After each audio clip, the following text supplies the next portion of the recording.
பொருள் 3 மகளிர் நலன். சி சமரசமற்ற பெண்கள் பாதுகாப்பு. 1 ராணி வேலு நாச்சியார் படை பெண்களின் பாதுகாப்பை மேம்படுத்தும் வகையில் தமிழகத்தில் ராணி வேலு நாச்சியாரின் பெயரில் செயல்படும் 500 கண்காணிக்கும் குழுக்கள் அமைக்கப்படும்.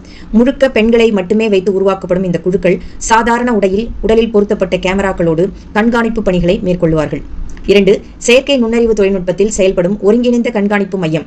பெண்கள் பாதுகாப்பிற்காக தற்போது நடைமுறையில் உள்ள காவலன் செயலி மேம்படுத்தப்பட்டு தமிழகம் முழுவதும் இயங்கும் பேருந்துகள், ஷேர் ஆட்டோக்கள் உள்ளிட்ட அனைத்து வாகனங்களிலும் ஸ்மார்ட் பேனிக் பட்டன், இது செயற்கை நுண்ணறிவு தொழில்நுட்பத்துடன் இணைக்கப்பட்டு 24 மணி நேரமும் கண்காணிக்கப்படும். முக்கியமான பொது இடங்களில் செயற்கை நுண்ணறிவு தொழில்நுட்பத்துடன் இணைக்கப்பட்ட CCTV கேமராக்கள் பொருத்தப்படும். ஆள் நடமாட்டம் குறைவாக உள்ள பாதுகாப்பற்ற இடங்கள் அனைத்து பகுதிகளிலும் அடையாளம் காணப்பட்டு உரிய பாதுகாப்பு அம்சங்கள் அந்த பகுதிகளில் ஏற்படுத்தப்படும்.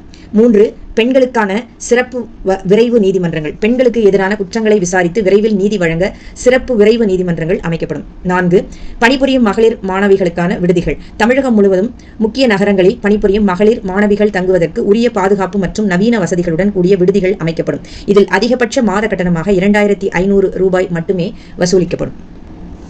இது மாதிரி சில திட்டங்கள் இருக்குன்னா இது ரொம்ப வரவேற்கப்பட வேண்டிய திட்டங்கள். ஏன்னா வெளியில் வேலைக்கு போகிற பெண்கள் ஏதோ ஒரு வருமானத்தை ஈட்ட தான் போவாங்க. அதற்கு இது துணையாக இருக்கும் இந்த குறைந்த கட்டணத்தில் உள்ள விடுதிகள்.